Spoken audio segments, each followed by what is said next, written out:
Hey everybody, this is a piece from the Anarchist Library. That's where I got it. It's by a group called Libertarian Socialist Organization. It's from 1979, and it's titled "You Can't Blow Up a Social Relationship." It says this essay was published as a pamphlet around late 1978 or 1979 in the aftermath of the Sydney Hilton bombing. The black humor of the time around the anarchist movement was that the police and security forces framed Ananda Marga because they came before anarchism in the alphabet. I'm supposed to read. I'm reading this for a reading group, so I'm gonna have to. I don't know. I won't be looking things up for this. Just trying to get through it. The Sydney Hilton bombing of March 1978 raised the issue of terrorism in Australia. The deaths of 3 innocent people give this incident a human as well as political significance. Statements of the press and politicians about this absurd and sinister act amounted to a catch cry for the erosion of democratic rights. Many statements by public figures and articles in newspapers also showed an ignorance of the past because, for some time now, Australia has had organized terrorist groups. In fact, there have been numerous incidents over the last few years which only by good fortune did not result in deaths. Has the attempted assassination of Arthur Caldwell in 1966 really been forgotten? Australia has long been the base for overseas terrorist operations. The Croatian Ustaša had been carrying out arms training and a number of bombings under what appeared to be the beneficent arm of liberal rule at the time. Yugoslav travel agencies and consultates have been attacked and murders attempted in the Yugoslav community. In September 1972, 16 people were injured by a bomb in a Yugoslav travel agency. Raids were mounted in Yugoslavia by commandos trained in Australia. In September 1978, raid on an arms training camp indicates that Ustaša is still militarily active. As well, Australian Nazis possessed extensive weaponry and undoubtedly still do, and petty harassments and announcements of death lists have occurred frequently. Bricks, guns, and firebombs were all used by the Nazis to damage property, and terrorism occurred when they bombed the Communist Party headquarters in Brisbane in April 1972. Another attempt was made in Perth. In the Brisbane bombing, people at a CPA meeting when the bomb exploded were lucky to escape without injury. The origin of the letter bombs sent in Queensland, Premier Bjelke Petersen and Prime Minister Fraser in 1975 were not discovered, and though it was blamed on the left and a number of left-wing households were raided on flimsy grounds, it is by no means clear that it did not more truly serve the interest of the right at that time. Certainly no leftists were prosecuted. There have been some incidents originating from the left as well. There were some incidents of property damage during the Vietnam War, and recently there was the bombing of the wood chip facility in Western Australia. The only personal attack was the bailing up at gunpoint of an official by a black activist. None of these incidents have revealed the hand of an organized group of leftist terrorists.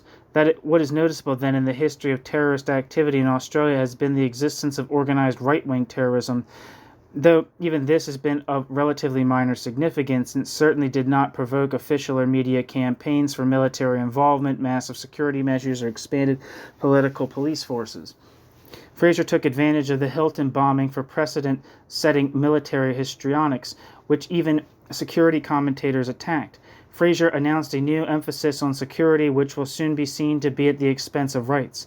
Finally, a general attempt was made to exploit the deaths to take the heat off political police under attack after the South Australian investigations of the Special Branch.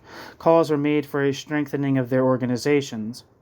Despite all this, in sections of the press and especially in letters to the editor and street interviews, notably at Bowral, Bowral, evidence existed that many people were keeping things in proportion. Overseas experience has shown that the most powerful weapon in the hands of those trying to use the existence of terrorism as an excuse to weaken democratic rights has been the creation by the media, police, and politicians of an atmosphere of hysteria. then the real impact of terrorism can no longer be sensibly gauged. But more than this will be required if people are to stand up to the pressure to acquiesce in a gradual growth of repression. For example, justifying political police activity by invoking the fear of subversion was not really questioned in the 1978 South Australian inquiry into that state's special branch. Subversive activities, according to liberal national governments, have not been those of Ustasha and other extreme right-wing groups, but those of all leftist, unionist, reform groups, and even those of the ALP, which I guess is the Australian Labour Party. This is spelled out by sacked South Australian Police Commissioner Salisbury, who said at a press conference that before the Second World War, an ASIO equivalent organization would have concentrated on the right wing, but that since the war, the left has definitely become the chief object of concern for intelligence services. We have already pointed out that since the war, it is the right that has dominated the few incidents of terrorism that have occurred. The current balance of forces within the Liberal Party has resulted in police attention to Croatian rightists. This has not changed the function of political police, which is to limit political debate, not to prevent violence. Subversion for today's political police is not merely questioning the status quo, it is questioning the liberal national status quo, which makes the connection of the Australian Labour Party with the setting up of the political police all the more reprehensible. It seems that Dunstan's will remain an isolated act in Australian social democracy.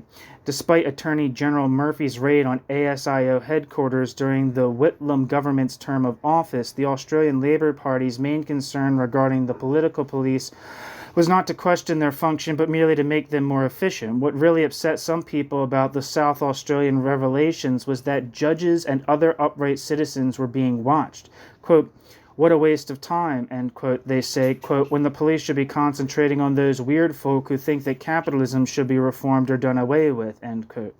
If these people cannot be awakened to a concern for basic rights, they should at least be reminded that one thing leads to another and that it might be their rights in danger tomorrow. Subversion is in the eye of the beholder, and the beholder is the ruling class. Furthermore, the recent past has shown that democracies will use the opportunity created by political violence to disrupt or repress the left as a whole. They will even incite or conspire in terrorism to justify their own actions. An ex-member of a German terrorist group now living incognito has written a book critically appraising the guerrilla experience, bracket, how it all began, Bauman, end bracket. In it, he tells how their first bombs and weapons were supplied by a police agent. Quote, "Unwittingly, we were a very specific element of the Bulls," end quote, parenthesis, police, end parenthesis, strategy, end quote. Stupidly, he does not follow the obvious implications of this. Quote, "It isn't clear to me even today what role one plays in that game," end quote.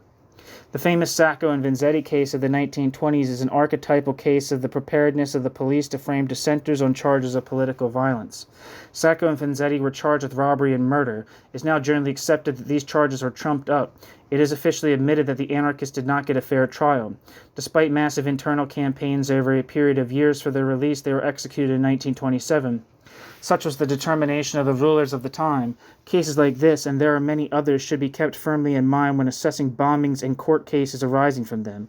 The state, therefore, can be very ruthless in persecuting such people. However, when left-wing terrorism is being carried out in a consistent way in society, it gives the state extra leverage in using political repression against individuals and the left in general.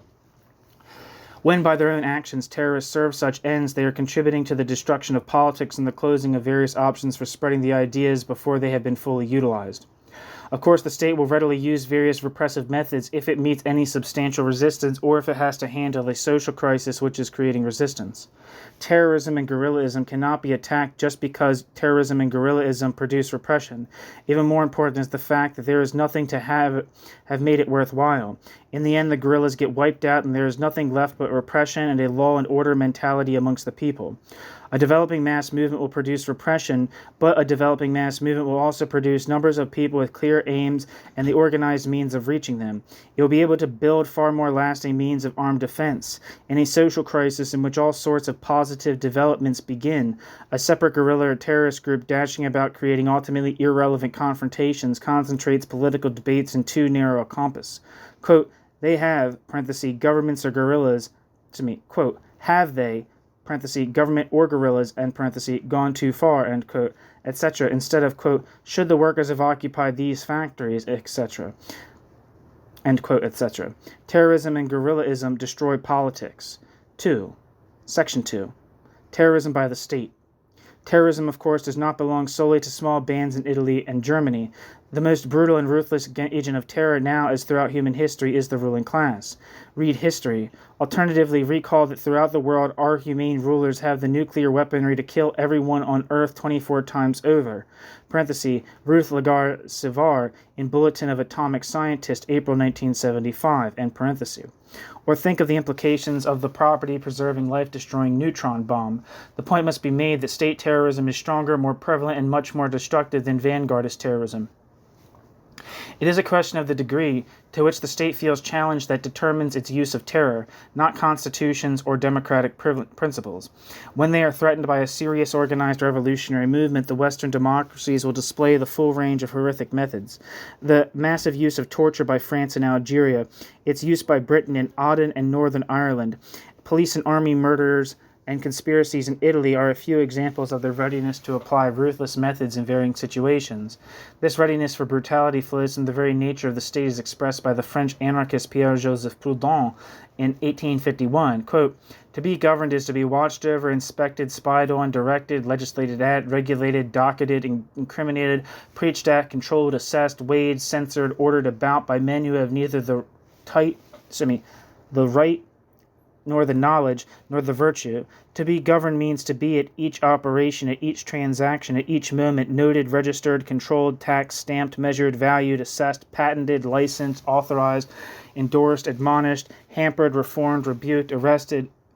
It is to be, on the pretext of the general interest, taxed, drilled, held to ransom, exploited, monopolized, extorted, squeezed, hoaxed, robbed, then at the least resistance, at the first word of complaint, to be repressed, fined, abused, annoyed, followed, bullied, beaten, disarmed, garroted, imprisoned, machine-gunned, judged, condemned, deported, flayed, sold, betrayed, and finally mocked, ridiculed, insulted, dishonored, such as government, such as justice, such as morality, end quote. In South America, state-sponsored undercover police death squads and the systematic use of torture have been recurrent. In the, quote, white terror, end quote, in Guatemala, literally thousands died each year. 2,000 to 6,000 was the estimate for 1967 to 1968. The military dictatorships that have ruled Brazil since the coup in 1964 are notorious for their police-based death squads. The U.S. brought members of these squads into Uruguay to train police in torture of urban guerrillas. The U.S. is deeply involved in the development of torture in this region. The police-based AAA in Argentina killed 1,000 people in 1975.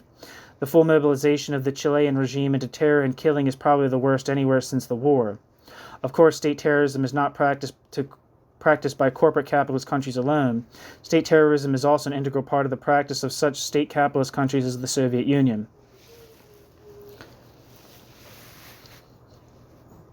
Section 3. The Urban Guerrilla Strategy of Revolution. Around the world, the word, quote, terrorism is used indiscriminately by politicians and police with the intention of arousing hostility to any phenomenon of resistance or preparedness for armed defense against their own terroristic acts. Terrorism is distinguished by the systematic use of violence against people for political ends. Assassinations, sniping, kidnappings, hijacking, and the taking of hostages from amongst the public, and assaults and bombings deliberately aimed to kill, maim, or affright the populace are methods used particularly in non-state terrorism. Within this category, a distinction can be made between attacks on the public and those on individuals in power, without implying approval in either case. Clearly, attacks on the innocent are worse than those on people guilty of some crime. In general, it is important to differentiate between terrorism and what could be called intimidation. The state is constantly involved in trying to prevent the expression of political opinions by the threat of slander, harassment, or disruption. Much activity of the state falls under the term intimidation. Some elements in the Australian left have attempted various types of intimidation against other leftists.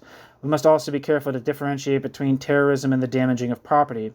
Although it is clear that intimidatory activity and property damage are not usually as serious as terrorism, leftists should recognize the ease with which a preparedness for such activities can lead to worse consequences. This is not to argue that revolutionaries should have a reverent attitude to private property, merely the revolutionaries should see that there is a vast difference between, say, the destruction of a nuclear facility building site by a mass occupation and blowing up of that site by a few individuals. Just as the rulers prefer the word, quote, terrorist, end quote, terrorists prefer the description, quote, urban guerrilla, end quote, as it lends them a spurious romantic air.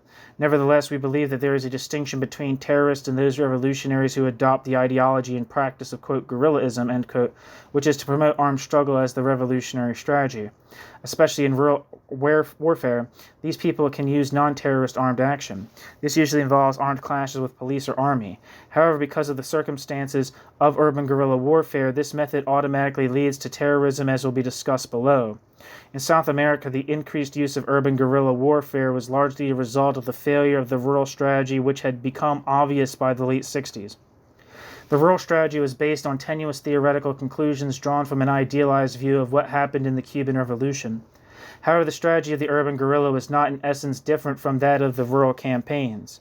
Both were based on the vanguardist concept of the armed group whose specifically military confrontations with the ruling regime's repressive forces would provide the small motor, the well-known, quote, foco, end quote, to start the big motor of political revolution. In this strategy, a successful military operation is the propaganda.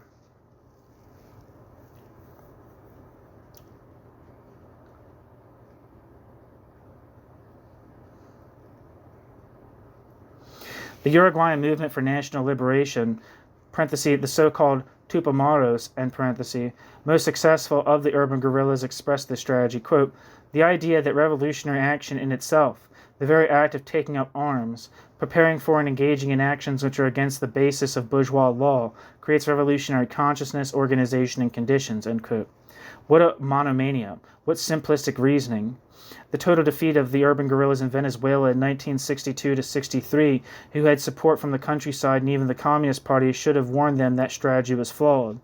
It is fractured thinking to identify the essence of revolution as illegality, or as armed confrontation with the repressive instruments of the state. This totally obscures the essence of our objection to this society, which is not simply a disgust with state violence, the uses of jail, brutality, torture, murder, etc., but with hierarchical relationships amongst people, with competition instead of cooperation. The, quote, very act of taking up arms, end quote, may defy the law, but the very act of taking up arms says nothing about what is being fought for. The essence of revolution is not armed confrontation with the state, but the nature of the movement which backs it up. And this will depend on the kinds of relationships and ideas amongst people in the groups, community councils, workers' councils, etc., that emerge in the social conflict. The job for revolutionaries is not to take up the gun, but to engage in the long, hard work of publicizing and understanding of this society. We must build a movement which links the many problems and issues people face with the need for revolutionary change, which attacks all the pseudo-solutions, both individual and social, offered within this society, which seeks to demystify those solutions offered by the authoritarian left, and instead to place the total emphasis on the need for self-activity and self-organization on the part of those people willing to take up issues. We need to present ideas about a socialism based on equality and freedom.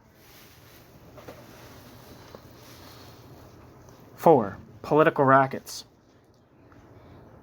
Section 4. Political rackets. Both in the corporate capitalist world and the third world, guerrilla movements have made a very poor showing in the area of ideas. That the state is repressive and that the state can be fought is only a very small part of revolutionary ideas, but this constitutes the whole content of what guerrillas attempt to communicate to the people. It is based on the assumption that there is little to think about to make a revolution. All that is required is to convince the people that they can defeat the state. Nothing could be further from the truth. If people do not want to see repeated again and again the old pattern of the revolution replacing in power a new group of oppressors, they will have to realize that the responsibility for a new society rests with them. They will have to think about how to structure this new society so that it remains democratic. Since it depends on them, they will have to think about their attitudes, and this includes their attitudes in their personal life. It is often argued that such demands are ridiculous in the context of immediate basic needs in the third world. In fact, self-organization can cooperate on cooperative lines is becoming a feature of third world struggles. The economistic arguments about third world struggles would seem to be linked with the idea that Western-style leaps into industrialization are the solution, when in fact decentralization is the key, and this certainly makes the type of personal change we are thinking of easier. A few leaflets scattered about the site of an action isn't as much as some groups offer in the way of ideas. The communiques of the German Red Army faction, Baader-Meinhof, never rose above the political level of slogans like, quote, expropriate Springer, fight class justice, fight all exploiters and enemies of the people. I think that probably says fight class injustice, but it says justice. But fight class injustice, assuming what it means, but on the page it literally says justice. Fight class injustice, fight all exploiters and enemies of the people, victory to the Viet Cong, end quote, etc. Their pamphlet, quote, the concept of the urban guerrilla, end quote, is a transference of the same strategy as quoted above in Western capitalism. The same goes for the American Weathermen, later Weather Underground, the British Angry Brigade, Japanese Red Army, Symbionese Liberation Army, SLA, etc. Usually these groups have shown a sycophantic third worldism, which saw activity within imperialist nations as supportive of the, quote, real revolution, end quote, in the third world. The Weather Underground Organization, WUO, elevated this into their whole ideology and strategy. They denied the task of spreading revolutionary ideas to the majority of people in their own country. Instead, the U.S. was to be made immobile with the victorious Third World revolutionaries brought revolution from outside. The WUO, the Weather Underground, were later to become orthodox Marxist-Leninists. Bauman, author of the book mentioned before, was in the June 2nd movement. Bauman reveals the same kind of thinking, though unlike the Marxist-Leninist Red Army faction, they call themselves, quote, anarchists, end quote. Quote, the analysis of imperialism tells us that struggle no longer starts primarily in the metropolis. It's no longer a matter of the working class, but what's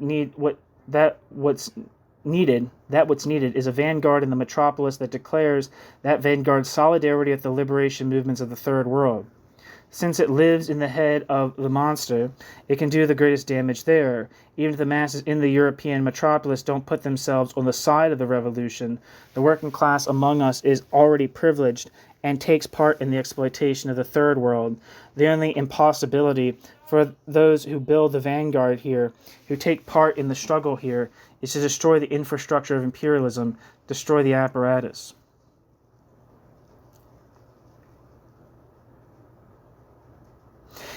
End quote. It would be hard to find a, quote, strategy, end quote, that was less anarchistic, less libertarian. The third banned Lenin on the labor aristocracy, the vanguardism, the profoundly elitist millenarian vision of total destruction, etc., quote, all absolutely exclude anything but a dictatorial outcome. Excuse me, that was a mistake. It would be hard to find a, quote, strategy that was less anarchistic, less libertarian. The third banned Lenin on the labor aristocracy, the vanguardism, the profoundly elitist millenarian vision of total destruction, etc., quote, all absolutely exclude anything but a dictatorial outcome. I don't know why I keep saying quote. There's no quote there.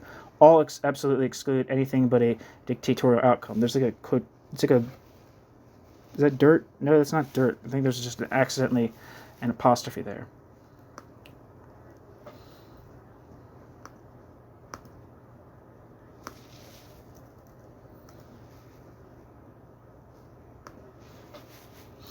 One second.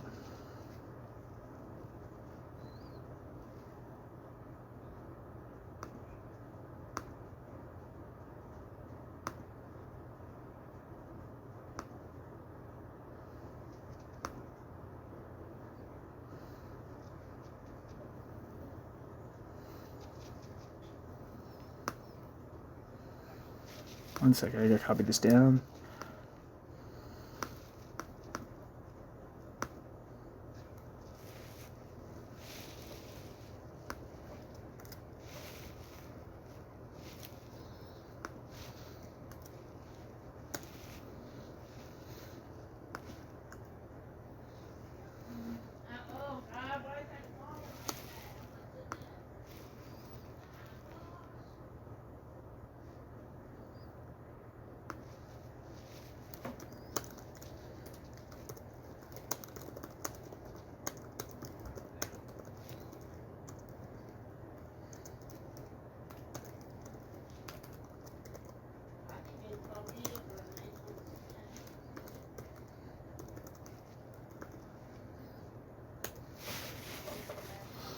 Sorry about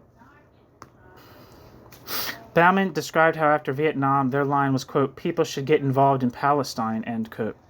And the various German and Japanese terrorists have certainly appeared in Palestinian actions, but this only reveals all the more clearly their total removal from the real struggle in their homeland. And it does not display any substantial concept of internationalism, as they were merely acting totally above the heads and completely out of the control of the people they were supposedly representing. They were content to work with groups which themselves were mainly acting as, quote, terrorist pressure groups, end quote, attempting to gain concessions from various ruling classes. For example, in the creation of Black September was a result of the defeat of the Palestinians at the hands of the Jordanian forces in 1970 and the failure of the various organizations to successfully mobilize the people. Instead, they turned to international publicity. Now that the PLO has successfully organized itself as a state amongst the Palestinians, terrorism is used as an instrument of state policy, is the avenue through which the PLO can threaten to explode the situation in the Middle East. On the whole, struggles revolving around groups oppressed as a culture or nationality are those in which terror against the public and terrorism as a sole strategy is most often found. As a refuge for conservative, authoritarian, or vanguardist ideas, nationalism makes them as, quote, masks them as, quote, progressivism, end quote. Sumi. On the whole, struggles revolving around groups oppressed as a culture or nationality are those in which terror against the public and terrorism as a sole strategy is most often found. As a refuge for conservative, authoritarian, or vanguardist ideas, nationalism masks them as, quote, progressivism. Terrorism does not conflict with such ideas. If the aim is to place a new group in power whose only requirement from the people is that they are the same culture or nationality, any method which works will be consistent. The more one wishes to change existing relationships by an aware, self-active populace, initiating them and controlling a movement, then the more counterproductive and contradictory terrorism becomes because of the elitism and manipulation inherent in it.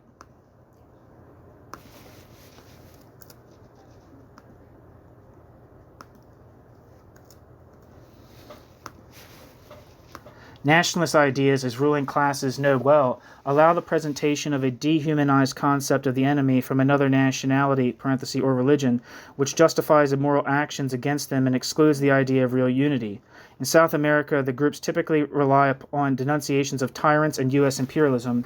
It would be hard to overestimate the role of U.S. imperialism in the area, but when the enemy is phrased simply in these terms, and the goal is national liberation, real liberatory ideas are excluded. As has already been suggested, the guerrilla creed is that successful military operation is the propaganda, born of reaction to the stultifying South American communist parties, which opposed all action which could possibly get out of their control. Guerrillism is a philosophy of action, an irrational faith in action, and the purity of violence which propounds few ideas, and produces programmatic statements mostly dedicated to the need for more action of the same kind. Worse, guerrillism produces the old trap of a passive people who are being fought for, struggling vicariously through the guerrilla group suffering for them. While the sympathetic masses watch this drama playing out, time passes, and with it their own chance to develop their own response to the social crisis. By the time the drama has become tragedy, and the guerrillas lie dead about the stage, the audience of masses finds itself surrounded by barbed wire, and while it might now feel impelled to take the stage itself, it finds a line of tanks blocking it and weakly files out to remain passive again. Those individuals who continue to object and call for an audience to storm the stage are dragged out, struggling to the concentration camps. Guerrillism is the tradition of vanguardist strategies for revolution. While in general it merely leads to repression, should the strategy succeed, it can only produce an authoritarian left regime. This is because the people have not moved into the building of a democratic movement themselves. The Chinese and Cuban successes, and the Indo-Chinese and African struggles of the time, were the great models inspiring all assorted rural and urban guerrillas and terrorists. But in looking to these examples, the imitators made little realistic adjustment to the general conditions in their own countries. They especially did not make an analysis of the link between the type of governments established in these struggles and the methods used. Of course, for most of these groups, the authoritarian governments established in China and Cuba were entirely admirable, but for libertarians and anarchists, this is not so. Those armed groups in Spain and elsewhere who called themselves anarchist or libertarian drew much of their specific justification from the Spanish Revolution and war and the urban warfare that continued there even past the end of the Second World War. For our argument, the Civil War in Spain is exemplary because the slogan of, quote, win the war first, end quote, was used against politics, to halt the revolution and then to force it back under Stalinist dominated but willing Republican governments. In fact, the enthusiasm and determination of the people who first threw back Franco's 1936 coup was based on the fact that at the same time they were seizing the factories and farmlands and placing the factories and farmlands under collective control and coordinating them through cooperative means. The defeat in war necessarily followed the defeat of the revolution. Furthermore, the popular army was reorganized into an ordinary military, and the original egalitarianism was stamped out under typical militaristic discipline and hierarchy. The post-war libertarian guerrillas were aware of this, but they did not analyze the experience sufficiently. They did not see the absolute primacy of politics over armed struggle. They did not see the vanguardist nature of armed groups seizing the initiative. They did not see the need for whatever armed activity is necessary to be organized from an existing democratic movement and to remain under the movement's control.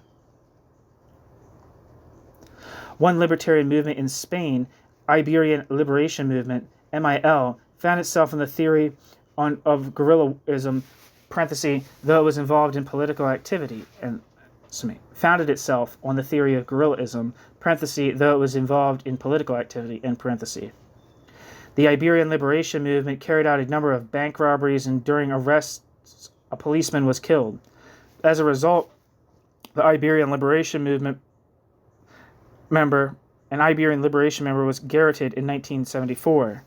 The reason the Iberian Liberation Movement is mentioned here is because the Iberian Liberation Movement dissolved their organization after general defeat by the police, but also because of the realization that the Iberian Liberation Movement strategy was wrong. Quote, it is now useless to talk of politico-military organizations, and such organizations are nothing but political rackets, end quote.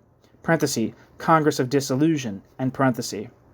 The Iberian Liberation Movement decided instead to work to deepen the anarchist communist perspectives of the social movement, surely a lesson for all.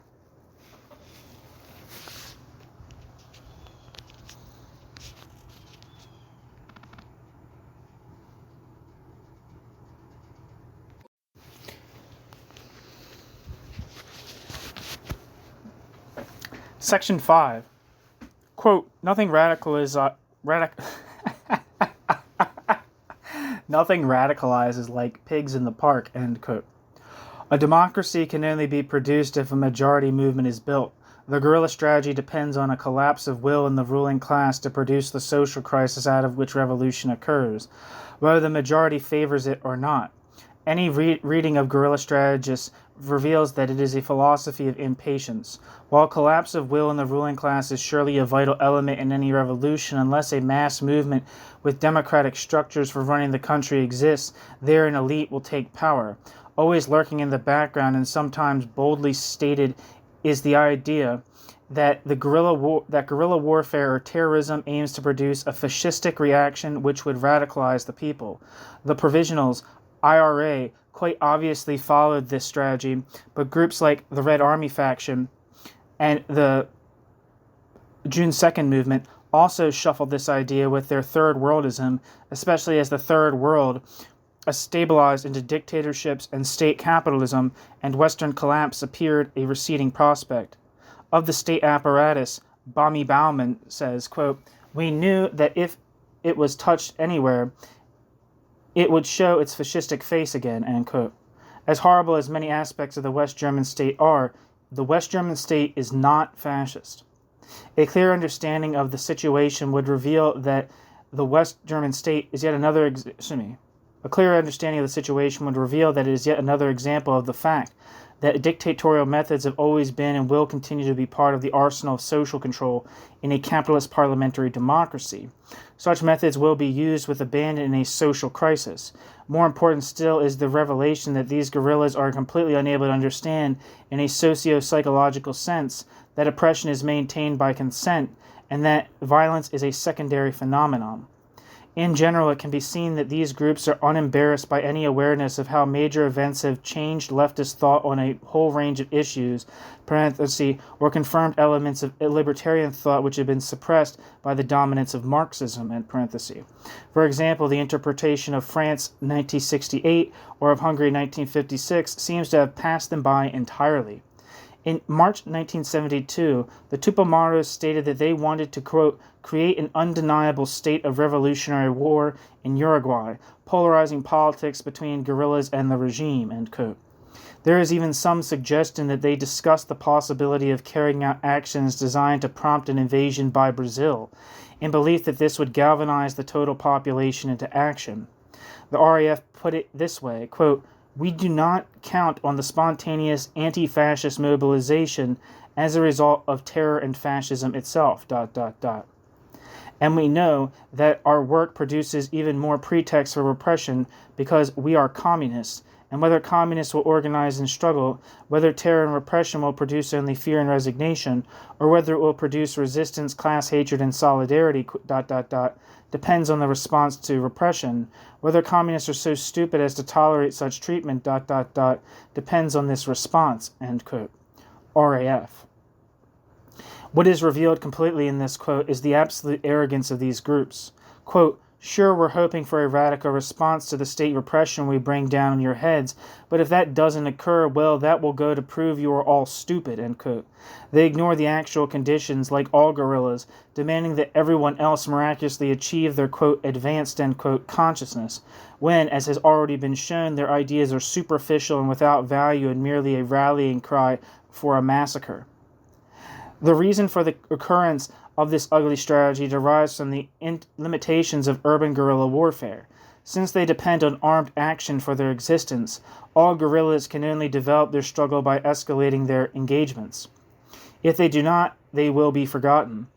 Dynamism is everything, but rural guerrillas can do this by establishing and expanding their territory of action, liberated zones.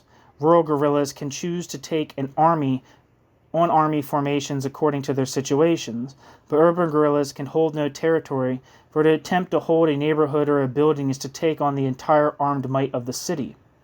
In any engagement, the size of army forces cannot be ascertained, since they can arrive in minutes. Urban guerrilla warfare must become terrorism in order to develop. There is no other avenue for escalating the struggle. Furthermore, the warfare cannot stretch out indefinitely without withering away. This is the appeal of the polarization and the militarization of society strategy. It is the ultimate in manipulation, an intentional attempt to create suffering among the people for the ends of the guerrillas, who assume that they know best and that the people will be better off in the long run. Of course, the strategy will usually result only in repression. The Tupamaros came to prominence in 1968. In 1967, the democratic government had begun responding to Uruguay's first major economic crisis since the war by attacking the working class and introducing repressive legislation.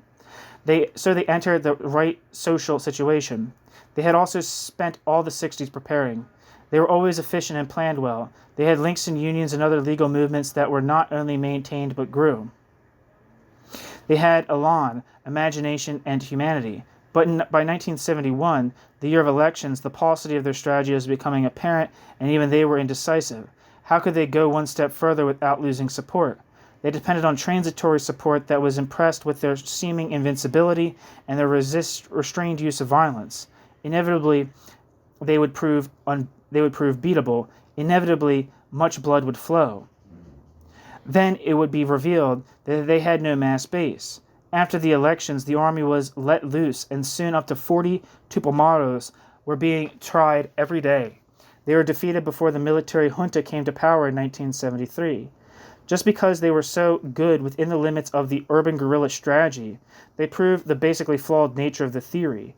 It was quite clear that the ruling class of Uruguay was going to respond to the economic crisis by gravitation to dictatorship. But if the energy expended the Tupamaros had gone into the spreading of ideas encouraging people to organize, the resistance would have been larger and more profound, and therefore had more chance of success. 6. Section 6, Headline Hunters.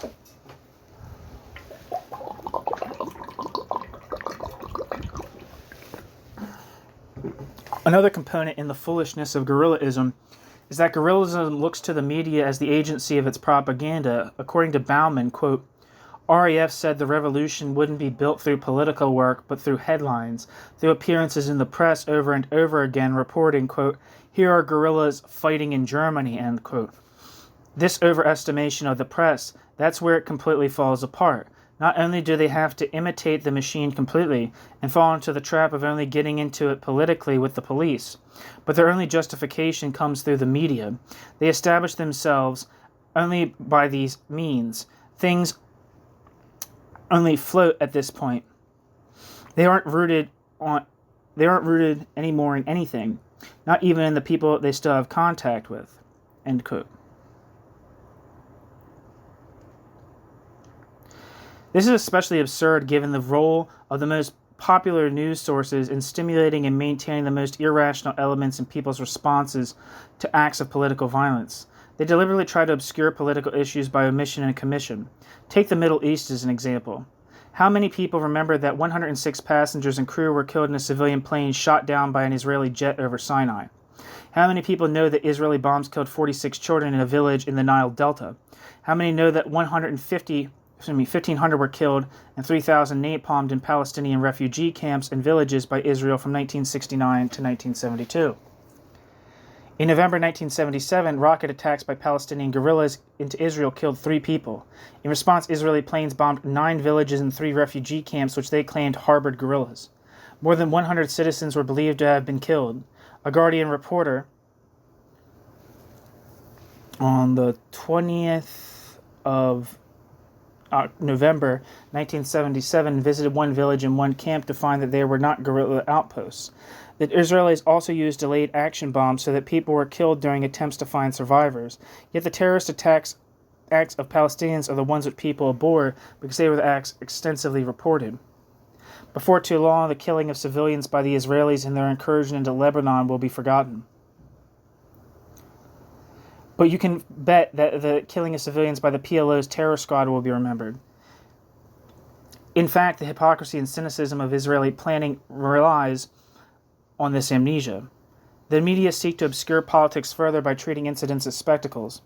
This does suit the apolitical nature of guerrilla strategy, in which their struggle is supposed to take on bigger and bigger proportions in the media in order to call forth a ruling class response.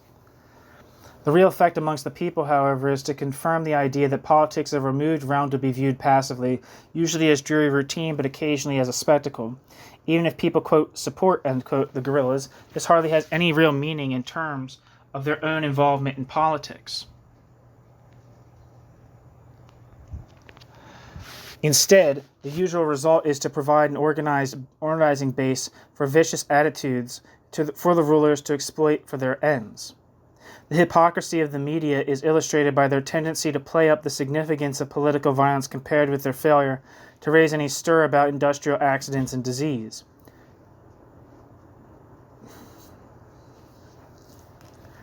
Car accidents are treated, even sensationalized, but with a kind of primitive fatalism, when in fact they are a serious political and social problem. Many people die of these causes, many more are maimed. Who cares? The existence of media manipulation should not, however, obscure its basis in reality.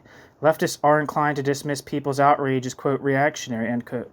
But the killing of school children, placing of bombs in underground stations, or machine gunning people at an airport can never be dismissed no matter what the context. People's response is, on the whole, genuine moral outrage.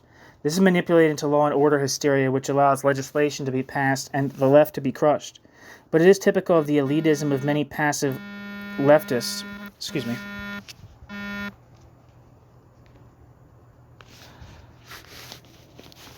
This is manipulated into law and order hysteria, which allows legislation to be passed and the left to be crushed.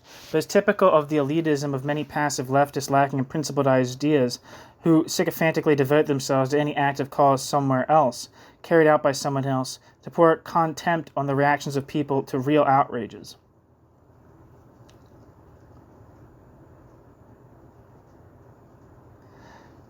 Section 7. Military madness. There is undoubtedly much evidence of a tendency toward glorification of death and violence by terrorists and guerrillas. Jibril, one of the leaders of the Palestinian Rejection Front, sent his troops into Israel with orders not to return, that is, to die, and was quoted as saying, quote, "We like death as much as life, and no force on earth can prevent us from restoring Palestine," ... end quote, putting himself in the same category as the Spanish Phalangist, fascists, and who shouted, quote, "Long live death," end quote. It must be admitted that this trend of love and death has been prominent among various terrorists. The Weather Underground leader, Dom, made a public and positive gloating radio support for the murders of the element here of the, quote, countercultural fascism, end quote, which saw the U.S. divided between, quote, pig America versus Woodstock Nation, end quote. A section of the counterculture made a cult of Manson.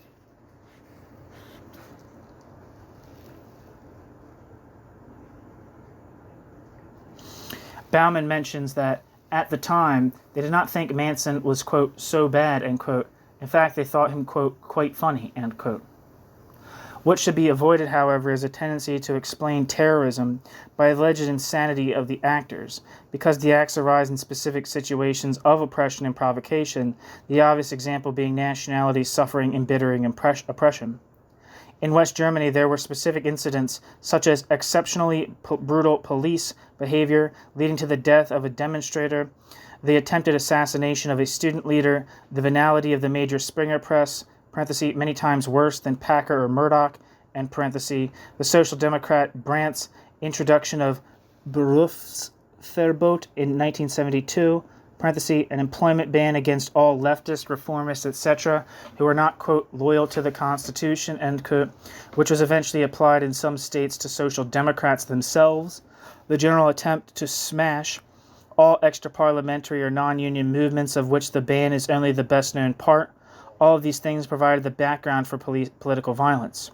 The whole Nazi experience was constantly enlivened by the fact that ex-Nazis, war criminals and Nazis who were still active in right politics all held positions in the judiciary, bureaucracy, business, etc. An expedient policy of the Allies who wanted reliable law and order people in the political vacuum of the post-war world. Since this was also the case in Italy, it may be no accident that these two countries are the most prominent areas of terrorism in Europe. All this is not an excuse for terrorism, but such considerations are part of an overall explanation. Concentration on the supposed insanity of the guerrillas or terrorists is an attempt to provide a justification for murderousness towards them and for the introduction of general repression.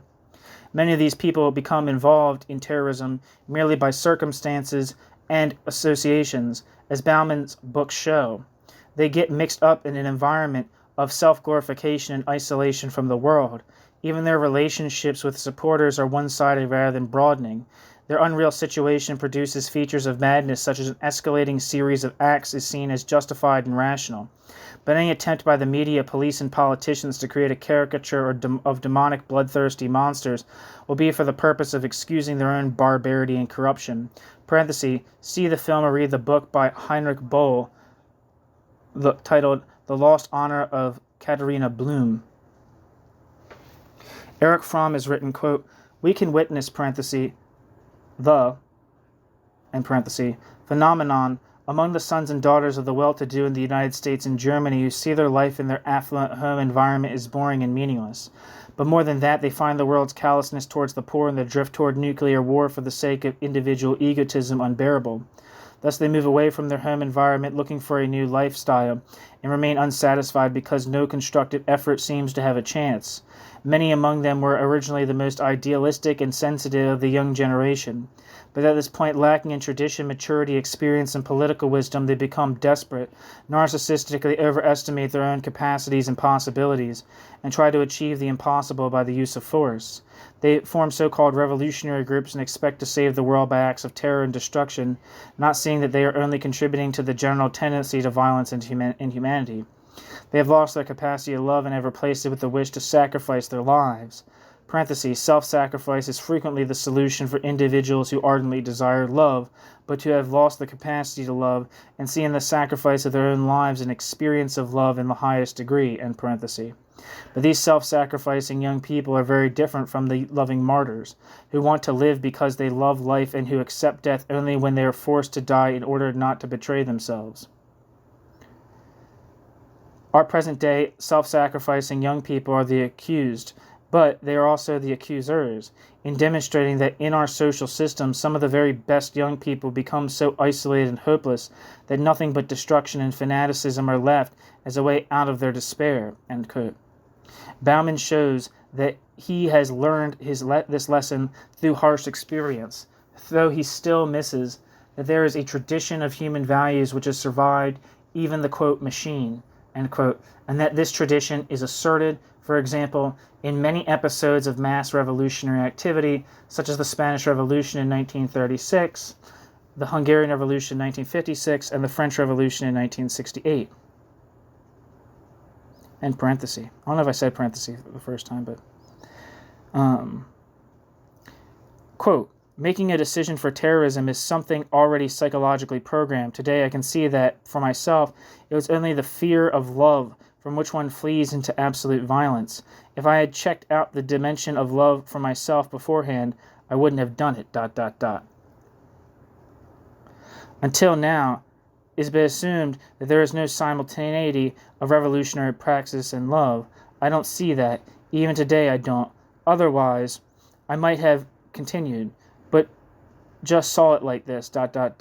You make your decision and you stop and throw away your gun and say, okay, the end. For me, the whole time, it was a question of creating human values which did not exist in capitalism. In all of Europe and all of the Western culture, they've been cleared away by the machine. That's what it's about, to discover them anew, to unfold them anew, and to create them anew. In that way, too, you carry the torch again. You become the bearer of a new society, if it is possible, and you'll be better doing that than bombing it in, creating the same rigid figures of hatred at the end. Stalin was actually a type like us. He made it, one of the few who made it. But then it got heavy. Bracket. Bauman is referring to the fact that Stalin was a bank robber, etc. for the Bolsheviks before the revolution, end bracket. You can see how bad it was in Schmucker's case. They shot him down. Parenthesis, Ulrich Schmucker was a former member of this June 2nd movement who was assassinated in 1974 after informing on the group, end parenthesis. He was just a small, harmless student. They forced him into one of these situations, not asking themselves if he was far enough along to handle it. He couldn't have talked that much anyway, and they did him in. That's real destruction. You can't just see it any other way. The murder of Schmucker reminds one strongly of Charles Manson. It really is murder. You have to see that, end quote. Again, that's from Bauman.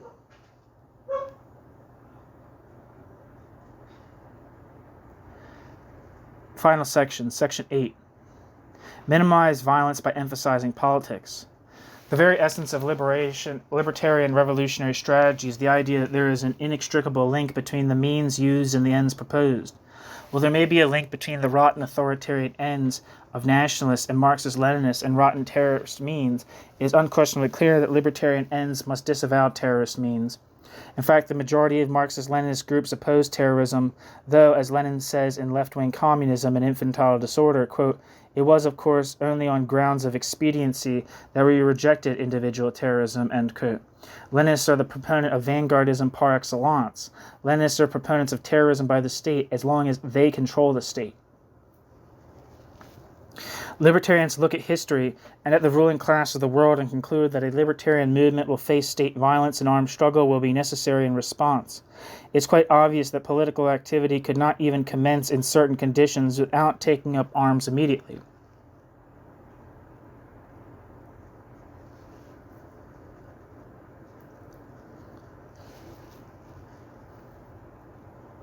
Also, in certain conditions, as in peasant-based societies, it would be necessary to set up armed bases in the countryside. But the aim here would not be to carry out, quote, exemplary, end quote, clashes with the military, but to protect the political infrastructure to enable the spreading of ideas to continue. This may involve some guerrilla tactics, but it cannot mean the strategy of guerrillaism. Nor can it mean the creation of a separate hierarchical military organization which is not only anti-libertarian, but also vulnerable and ineffective. The Tupamaros were, being Marxist-Leninists, hierarchically organized. One of the factors in their defeat was the treason of Amodio Perez, a, quote, liaison director, end quote, in the organization, i.e. a second-level institutionalized leader who knew so much that he was able to single-handedly put police onto large sections. In Bauman's book, he makes it quite clear that the capture of members of groups is often the result of betrayal by sympathizers. This was not ever a result of hierarchical structuring, as this did not exist in the group he belonged to. Though the police did use virtual torture methods on some sympathizers, this was not the main factor either. It rather follows from the life of illegality. Quote, three people who were illegal would sit in one apartment and 2 or 3 legal ones would take care of them. ... You only have contact with other people as objects. When you meet somebody, all you can say is, listen, old man, you have to get me this or that, rent me a place to live here or there, and in 3 days we'll meet here at this corner. If he has any criticism of you, you say, that doesn't interest me at all. Either you participate or you leave it easy and clear. At the end, it's caught up with you. You become like the apparatus you fight against, end quote. As well, quote, because you're illegal, you can't keep contact with the people at the base. You can no longer take part directly in any further development of the whole scene. You're not integrated with the living process that goes on. Suddenly you're a marginal figure because you can't show up anywhere, end quote. It's obvious that these aspects of such a life are counterproductive for libertarians. On the whole, then, it would seem that such organizations could only have a survival function for certain people under threat of murder or torture by the state. At one stage, the Tupamaros were able to stop systematic torture by threatening torturers, but once the state resumed the offensive, torture was resumed. To prevent executions and torture, armed activity might be justified, but its anti-political features would have to be weighed carefully. Armed struggle means people would be killed, and there is no getting away from the fact that violence threatens humanism. But libertarians would hope to preserve their humanism by ensuring that armed struggle would merely be an extension of a political movement whose main activity would be to spread ideas and build alternative organizations. The forces of repression, police, army, and the rulers themselves would not be excluded from such efforts. In fact, much effort would be devoted to splitting them with politics to minimize the necessity for violence. In this situation, everyone would have a choice. Libertarians are extending to people the hope that they can change. We are extending to people our confidence that a self-managed society will be more satisfying for all people. This includes our rulers, even though we recognize the limitations created by the characters people have developed in their lives, especially those adapted to the exercise of power. Small groups operating outside of the control of a mass movement, and often in the absence of any resistance at all, who take upon themselves decisions of, quote, class justice, end quote, in the name of groups who are unrepresented, but those interests are affected by action based on these decisions, are nothing but dangerous. The SLA killed a school superintendent after a community coalition failed to prevent the introduction of draconian disciplinary measures in schools. The failure was a reflection of the political level of the community and exactly the opposite of an invitation for the SLA to kill a mere pawn of the Board of Education. Quote, the SLA recognizes no authority but the SLA's own will, which identifies with the will of the people in much the same manner that many psychopathic killers claim to be instructed by God. It has killed a defenseless individual whose guilt is not only not proved, but is mainly a fantasy of his executioners, end quote. These comments of Rampart's magazine apply to many a similar incident. If in these cases guilt can at least be attributed as a justification, what can be said of those actions against the public at large, indiscriminate bombing, taking hostages, hijacking planes, etc.? Usually terrorists will attempt justification in terms of the kinds of strategies described above. The expected end results from these strategies supposedly justify the means used. Enough has been said about these strategies, but it should be emphasized again that foul means, far from being justified by distant ends, merely provide a guarantee that the ends achieved will be horrible. You can't blow up a social relationship. The total collapse of this society will provide no guarantee about what replaced it. Unless a majority of people had the ideas and organization sufficient for the creation of an alternative society, we would see the old world reassert itself because it was what people would be used to, what they believed in, what existed unchallenged in their own personalities.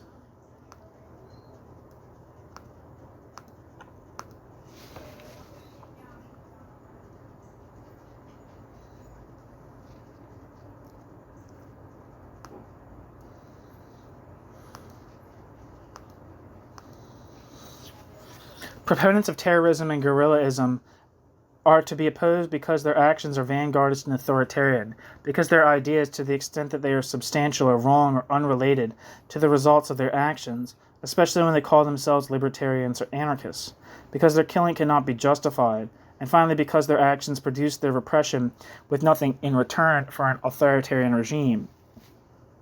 To those contemplating political violence, we say, first look to yourselves. Is destructiveness an expression of fear or love? There are political traditions and political possibilities you have yet to examine. To the society which produces the conditions of poverty, passivity, selfishness, shallowness, and destructiveness, in which the response of political violence can grow, we say, take warning. These conditions must be overthrown.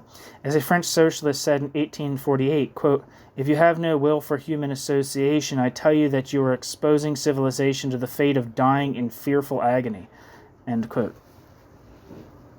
The end. Thank you so much for listening. I thought that was a very insightful and essay that in its situation that it was operating in was probably highly controversial at the time, and I think to some extent it still is now.